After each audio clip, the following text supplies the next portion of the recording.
scary.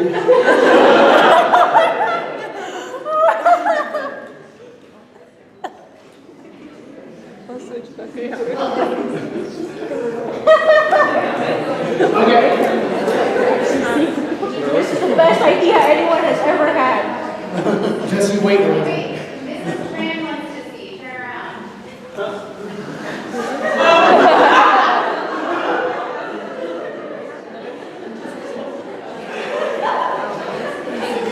So I'm going to introduce our formation series lecturer, Johnson Tran. Johnson Tran once wore a Minecraft helmet to Honors Line Camp for an entire evening. I'm okay with this. Last night, he dressed up as Death Man, I missed that. and walked around and did this to people during evening prayer.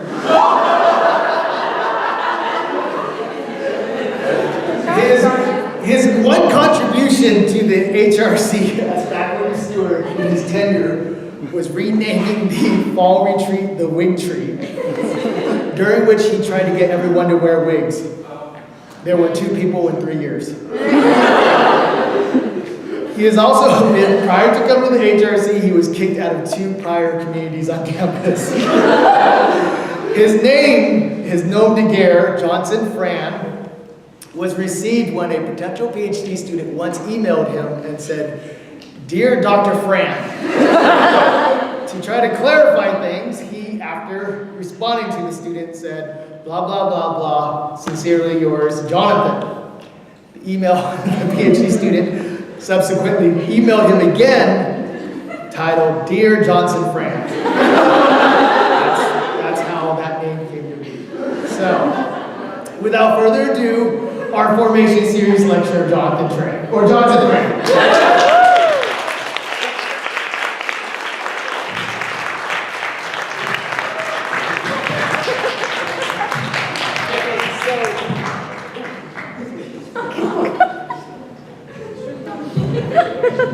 For this talk, I wasn't sure what I wanted to say. I know I wanted to say a lot about how much you guys mean to me.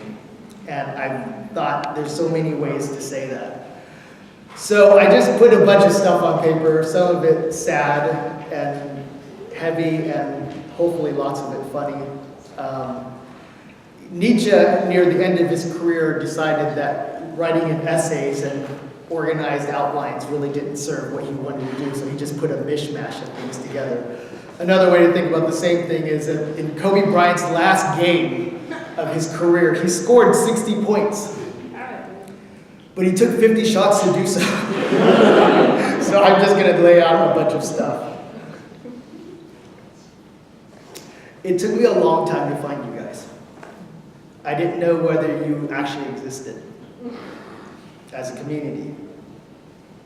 I'd like to say in some ways I've been looking for you guys my whole life. And the sad thing to me, or one of the sad things, is that while I was looking for you my whole life, I only got 4 years with you. Before Carrie and I and the kids moved in with you guys, we had suffered 4 devastating miscarriages. We always wanted to have a lot of kids.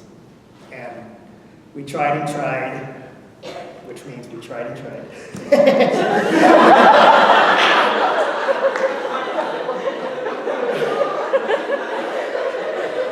We're going to go back to our place and try now. We tried and tried. And God or something kept on saying no. And instead, God gave us you guys.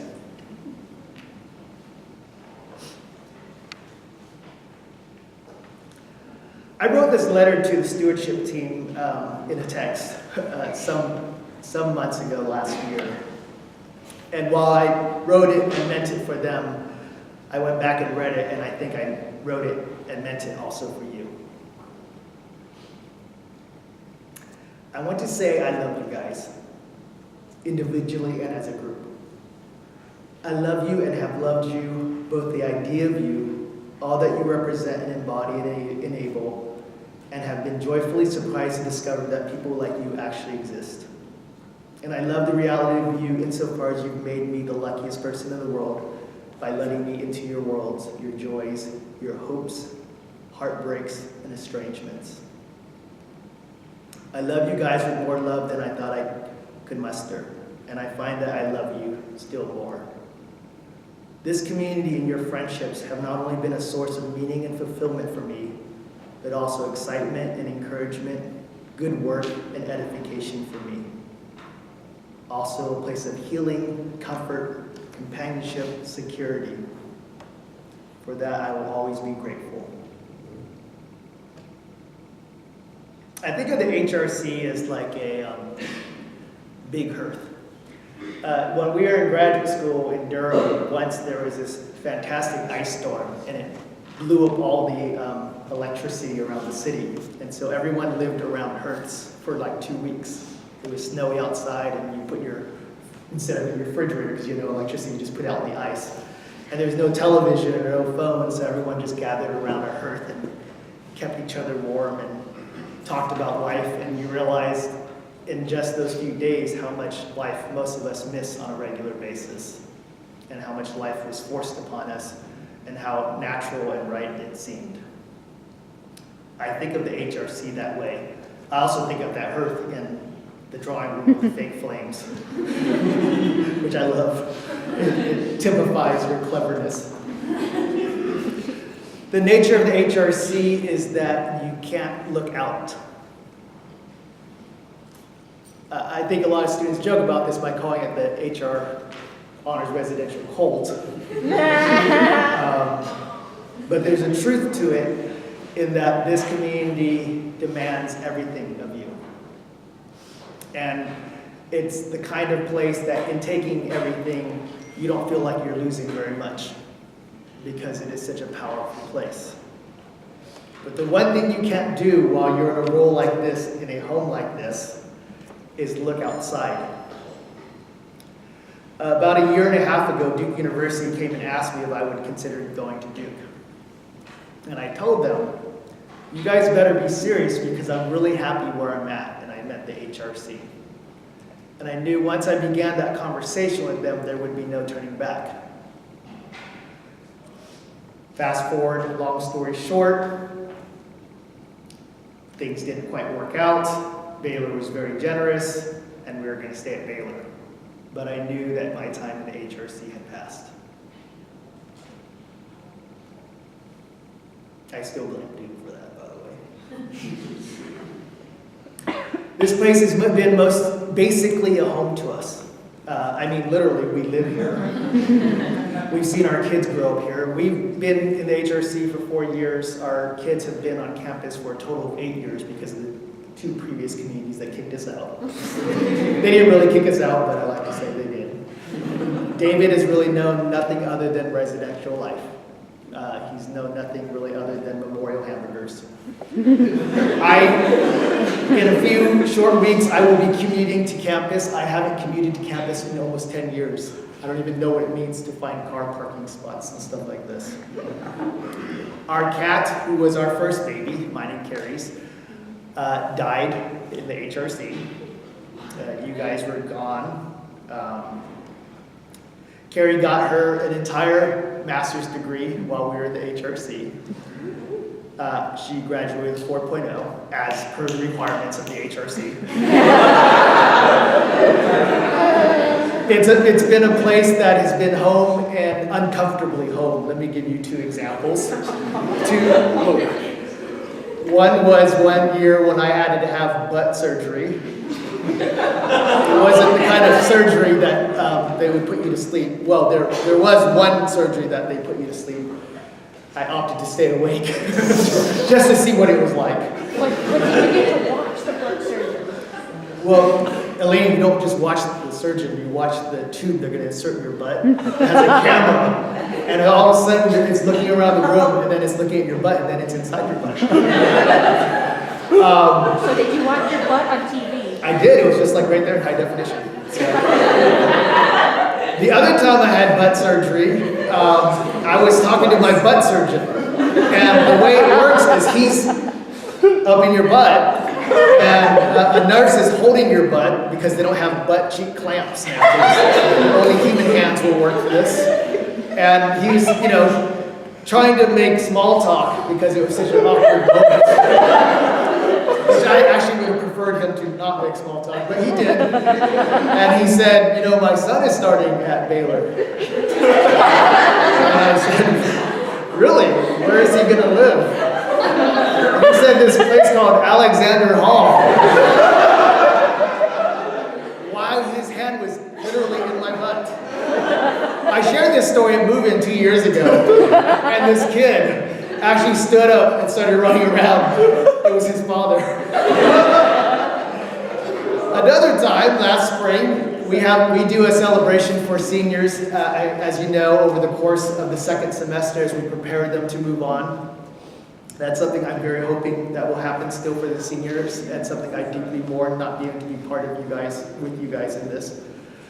But last year, this is still under the point of that this is my home and this is my workplace. I was running off to a meeting with them, and I quickly put my clothes on. You can see where this is going. And I sat in the meeting, and it must have gone on for about 25 minutes before Chelsea came in. And Chelsea took one look at me, and she said, "Tran!" I had only unbuttoned this part of my shirt and this part of my shirt. And I was sitting down, so it was all exposed. For the life of me, I can't understand why it was all women. I still don't know why the women didn't say anything. 25 minutes. In fact, I distinctly remember them pulling out their cameras and doing Zoom-like actions. This, of course, has also been your home. When I think of you, I will also always think of the amazing characters that this place has produced. People like Jordan Hogue, who a lot of us still know and love. Jordan was the president of the HRC for a while, and she and I used to refer to each other as pals. P-A-L, personal liquor. So we call each other pal number 1 and pal number 2. Cat Largent. I don't have a similar story about Cat. Will Stover. How many of you guys remember Will? Will would literally walk around with chainmail. Oh, now I remember him. Yes. Emily Martin.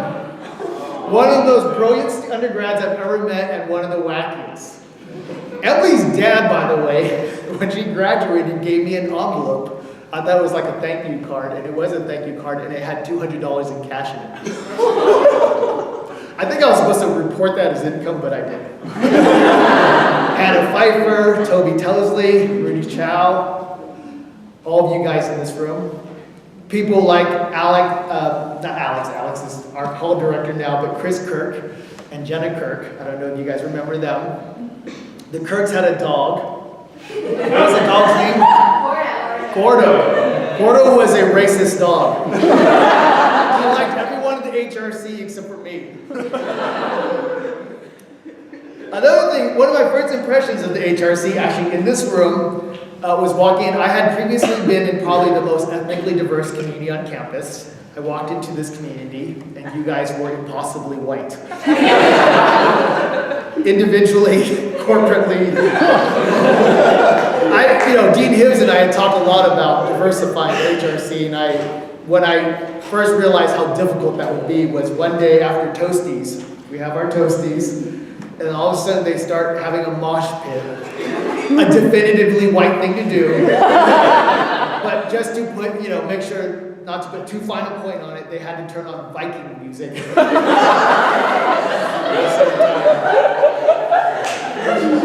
I would like to say I made the place a little bit more yellow.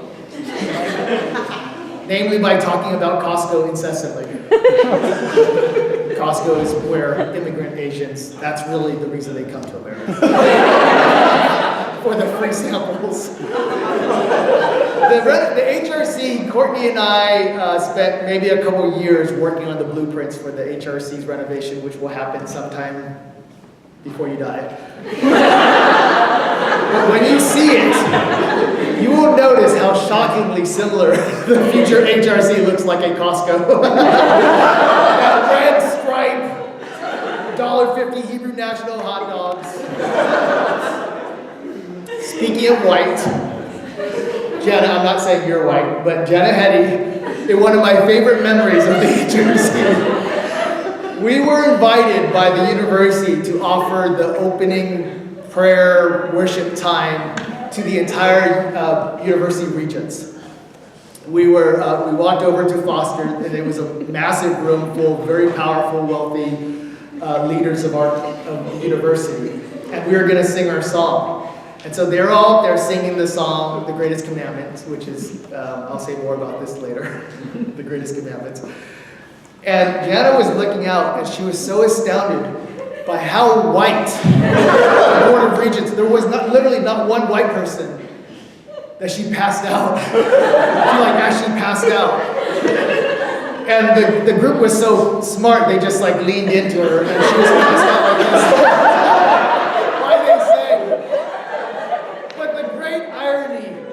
About the whole thing was, I went to check on Jana later. The great irony was that, she's already a fair-skinned person. She had turned even more white because of all the white people. Another thing, there's so many of you that every summer what I would do is I would try to memorize all the names of the incoming freshmen. So Sheila, is Sheila here tonight? Sheila is one of my favorite people in the HRC. I think she's one of everyone's favorite people in the HRC. Sheila prints out all the name cards every summer for all the staff to remember all the incoming freshmen' names. And so every summer what I would do is we would always go back to California for the summer. I'd sit by the poolside looking at all the pictures. It created a little bit of a socially awkward phenomenon because we have a lot of women in our community. Inevitably, some stranger would come by and see an old Asian dude sitting there looking at pictures of young women very intently next to the pool. For the students, I never figured out your names. This is a little trick of the trade. Maybe you can figure this out early. If I knew your name, I would say your name, right? Hey, Mary, right? Or, hey, Christine. If I did not know your name, I would say, hey. I would just throw out the hay. I always thought that was clever. One of the things I will miss most, this is hard to talk about, is Courtney DePalma. Courtney, Caitlin and Sarah came in also in my first year, so they've been with us since the beginning.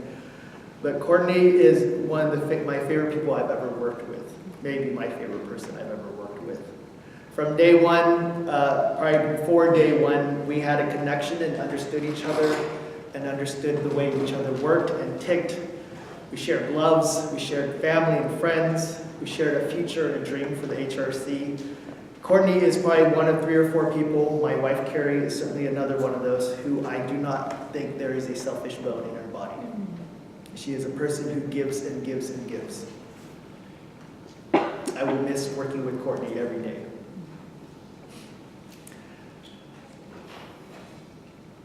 Part of me wants to take Courtney away from the HRC because I know the HRC would collapse without Courtney, and neither Courtney or the HRC could go on without me, but that's just me being selfish.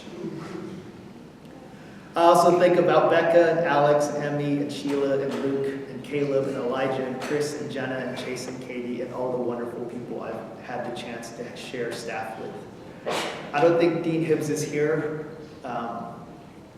Dean Hibbs is my boss, but he has also become an amazing mentor to me and a great, great friend. When the Duke stuff blew up, he got close to me, took care of me, became an advocate for me throughout the university.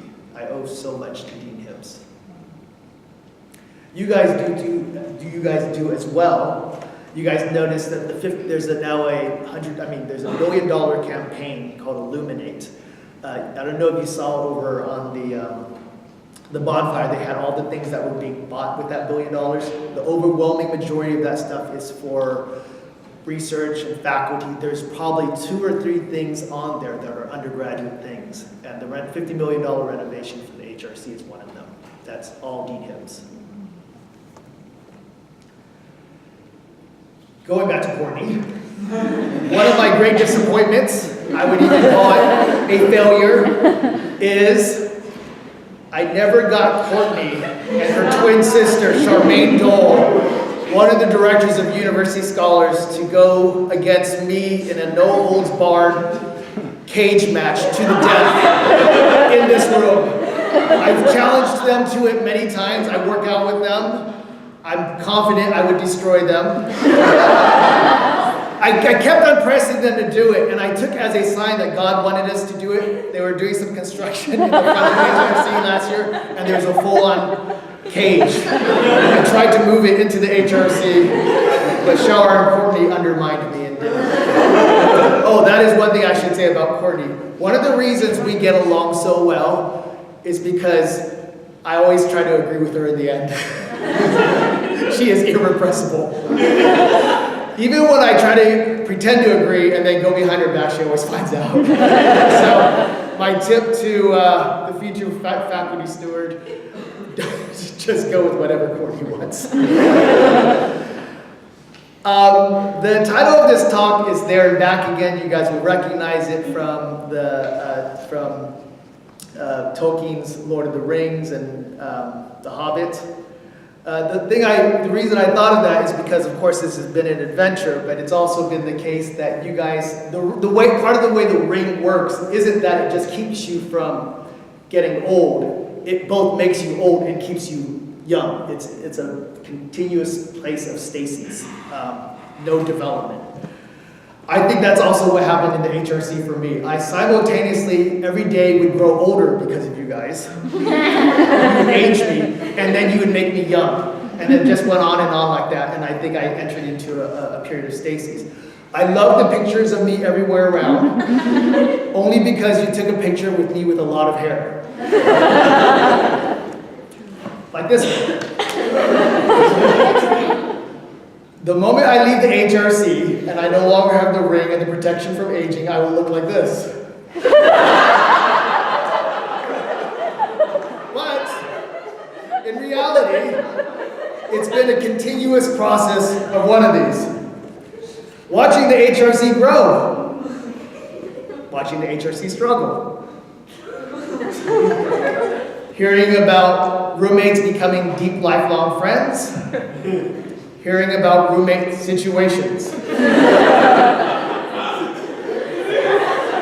Hearing CLs talk about how much they love their residents. Hearing CLs say, literally in front of 200 people, which residents are their favorites. You guys remember that, right? At the freshman at the retreat in the fall, there was a Q&A time, the CL hot seat, and someone slipped in there a fake question. Which are your favorite residents? They were never supposed to answer this, and 5 of them actually named which resident they liked the best, which was saying to the other 39, I don't like you as much. The 5th floor, having the Northern Triangle trip canceled every other year. HRC Toasties. HRC Tran memes. You guys remember this? Yes. We had a Tran meme contest. Most of it was this, except for one clever HRCer decided to make a Tran meme with Tran pointing 2 guns at them. Denton and Chris Kirk's laugh. I love their laugh. Thinking about people like Joao and Emmy Edwards and Andrew Bellamy and Ambrew, Sarah Jones, Eleni and her cat Hal, and so many of you guys. Anything related to the HRC and sex. Anything that would disabuse me of my idea that you guys are just brains on sticks. I remember one year, this is early on, very few of you will probably remember this. We had a professor from Notre Dame come and talk about happiness or something, happiness. I remember that very good. You remember what happened, right? I wasn't here for this. Tell me everything.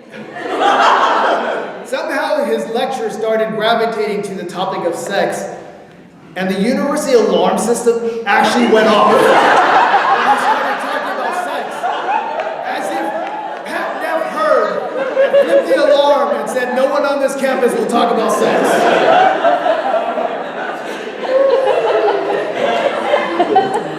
Courtney will feel this with me. Anything with having presidents or provosts in our building, and having that involve microphones. It did not matter how many times we fixed the microphones. Oh, the high stakes game. Last year, the HRC class went on a trip to Hurricane Harvey relief stuff, and I was, I don't know what I was doing. I think I was studying or something. And I came up that night, and the students were all playing card games. And I said, well, what are you guys playing for? Like, what are the stakes? And they said, nothing, we're just enjoying this game of, whatever cards. And I said, boring. You have to have some high stakes. And they said, well, what do you mean by high stakes? And I said, like consequences for losing. You guys are so smart. I never thought they'd go for it. And then they said, Dr. Tran, what consequences? So I created a list of consequences. And what we did is, instead of playing a card game to see who lost and had to bear the consequences, we just played a card game where if you picked the wrong card, it just went straight to the consequences. So Jordan, one of his consequences was he had to take a piece of chicken and sleep with it. So he put it in his sock and slept with a piece of chicken on his leg in his sleeping bag the entire night. Talia, my daughter who went on the trip, lost this one. What she had to do is stick her hand inside of a toilet. Like in the toilet, not like in the tank, in the toilet. And she had to repeatedly do this as if rubbing the toilet. Dr. Tran, that was me. Oh, was that you guys? You got to check out this scene. But we all had to witness her doing it. So Callie was on the floor with her arm in the toilet, rubbing the toilet, and there's like 30 of us. And so we created a beeline and just walked around, watching her grab the toilet. Jonathan Wu, he lost. And what he had to do is lick the floor for 10 feet. And he did it.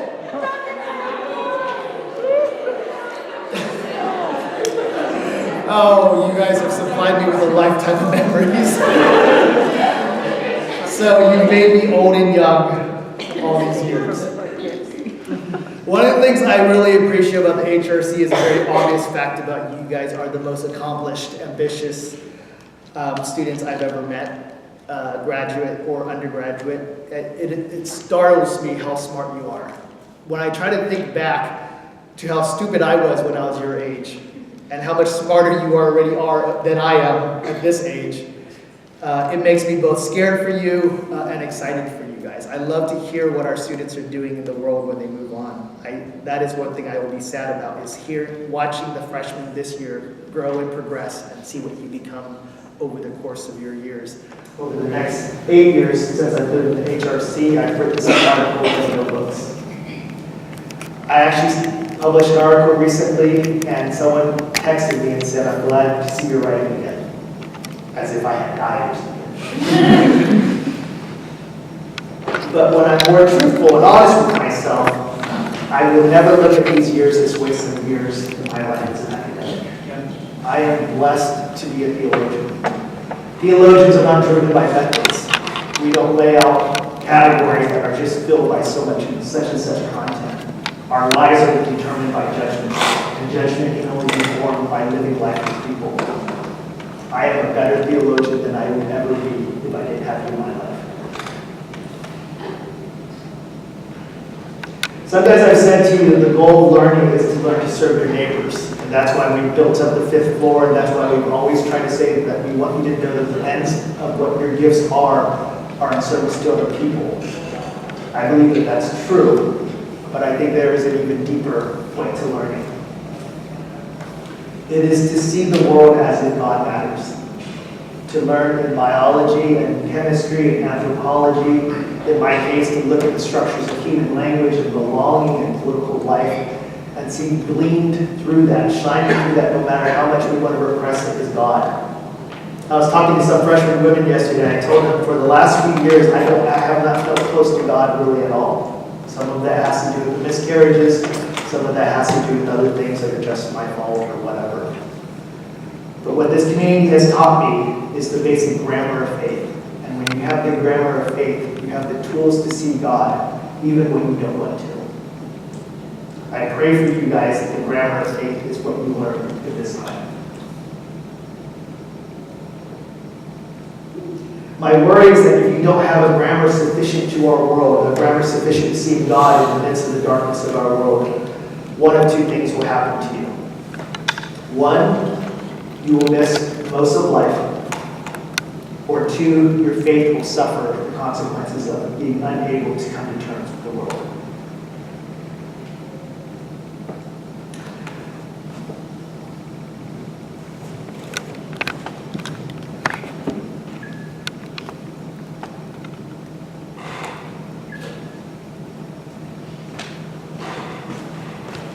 As I've approached this day, my last weeks in HRC, I've thought about David Rothberg a whole bunch.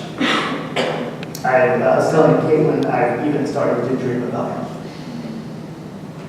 I'm not quite sure how to account for that because David and I were never particularly close, and certainly not as close as I have been with many students. We hung out insofar as we hung out in big groups. I talked to him on a couple occasions. Mostly I knew him to be a clever, good-looking, winsome kid around the HRC. On the night that he died, I will always remember this night. I got a call from Caleb, our chaplain, and he said, "Jonathan, David Rothberg was in a car accident tonight and he was killed." I didn't know what to do, even though it was probably my job to know what to do. So I did what I always do at the HRC when I didn't know what to do. I called Courtney.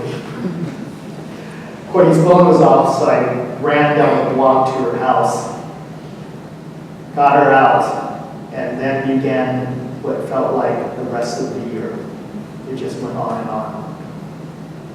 I suppose the reason I'm dreaming about David Rothberg nowadays is because so much of my life in the HRC was around this one person who I barely knew. I know his friends fairly well, some of them very well, but I think his spirit and the HRC spirit are forever intertwined in my mind.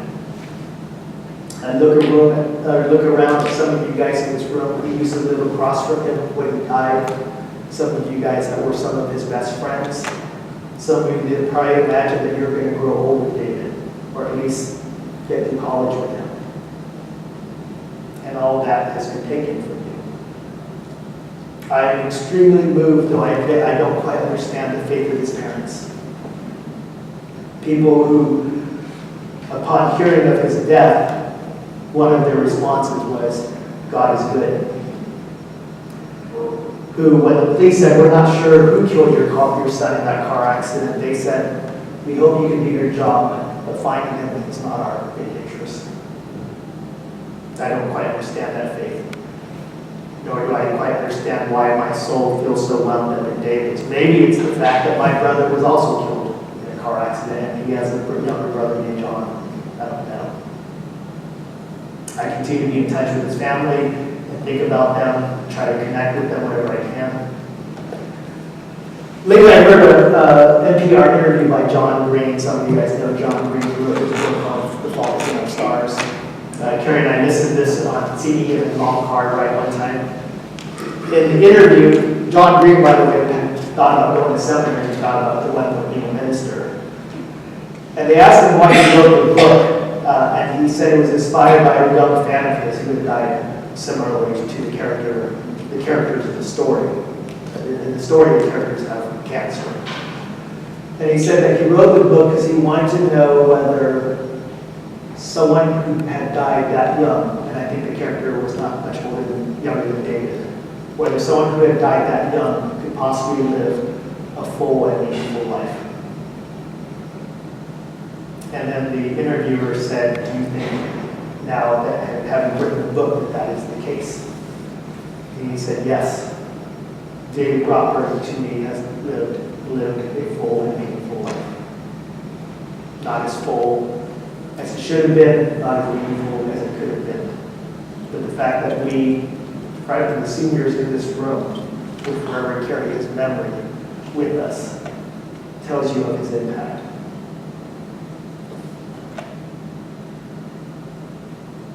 One benefit during that time was the extraordinary community that the HRT became for maybe 4 or 5 weeks. It became kind of like that herd that I talked about earlier, where we recognized that only by leaning in on each other were we going to survive this terrible, terrible moment. There was times when students forgot about their classes, leaned into community, developed new friendships, hugged and loved on friends that were theirs for a couple years at that point. One of the things we did was we canceled all of our events, and we started doing evening chapel by intercom, because the intercom connects to all your rooms. And so we started doing evening chapel where we read the scripture and play music over the PA system. One of the benefits was I had an ongoing bet with my very good friend Caleb Lawrence about whose evening prayer was the best attended. If you guys have been to evening prayer on Monday night and the Great Commandments that Caitlin does, you will see why that is the best attended evening prayer. It is legendary now across the university. I now admit, Caitlin, after all these years, that you were the best. You had more people in your evening prayer than I did on Wednesday before they kicked me out and I'm not allowed to be evening prayer anymore. I wonder why. But one of the things I try to do is try to count in my numbers, to count as part of my average, everyone in the HRC. Insofar as I was leading evening prayer over the PA system. And still I lost. Dr. Tran will win stakes.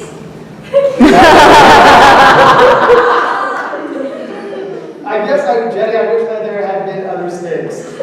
I was actually just about to mention you, Jenny. You were a freshman at the time. You were, it was just a couple nights after David had died. You knew him just a little bit too. You knew a lot of his friends and you were watching the suffering. You and I were in the senior comments room, I think. It must have been very late.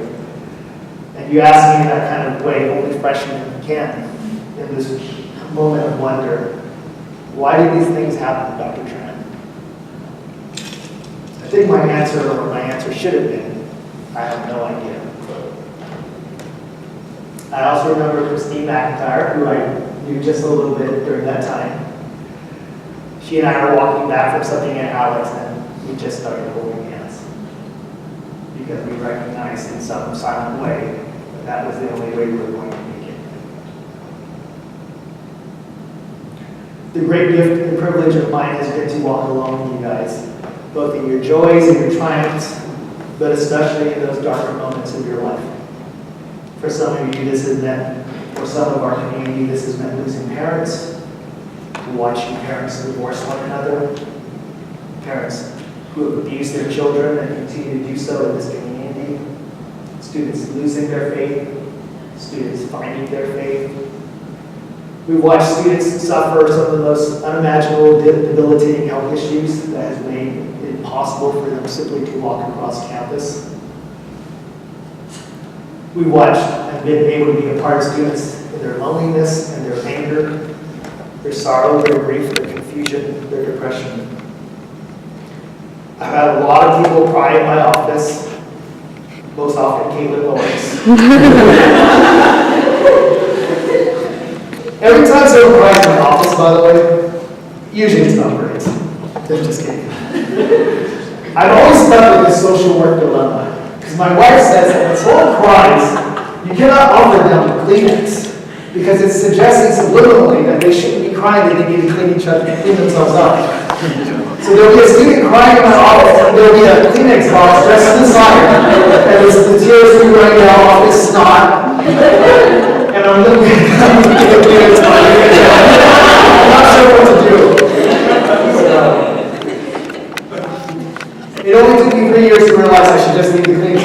real world. People sometimes say that when you graduate, you go and move on into the real world. I feel like I've lived life as real as it gets in this community, and this is the microcosm of it. This is the last thing I'll say. But one of the books I'm finally getting time to write is a book where I talk about the dissolution of political community in our world, specifically in the United States, and what this bears and means for the rest of our future as a society. I ask whether we are still people capable of being responsible for one another and accountable to one another. I think I got those ideas because I live in this community. Henry Now, in a book sometimes I'll reference to you guys, in a book called Community, says that the problem with America is that we pursue careers and hope community will be found around them. And then we are saddened to discover that in having pursued career at the cost of community, that we don't know how to have friends. I hope, at minimum, what you have found in this community is friendship. For those of you that have still a few years left here, I hope that what you will do in this community is create and find friendship. I'll close with this. This is Paul Waddell's book, Friendship and the Moral Life. I read this years ago, and I read it again today for the first time. And I cannot believe how well the first few pages characterize my time with Jesus. So I'll read it in closing. In the fall of 1965, 200 of us embarked on an adventure from which we will never fully recover. We left our homes in St. Louis, Chicago, Detroit, California, Louisville, others from places numbered only by them, and journeyed to a little town in eastern Missouri called Warrenton, to a high school community, seminary community called Mother of Good Counsel, to a religious community called the Passionists, to a large, rambling, pink stucco building that never quite fit the landscape before the next 4 years would be our home. Life was different. People were happy. That is the first thing I noticed about Warrenton and what we will always remember about it.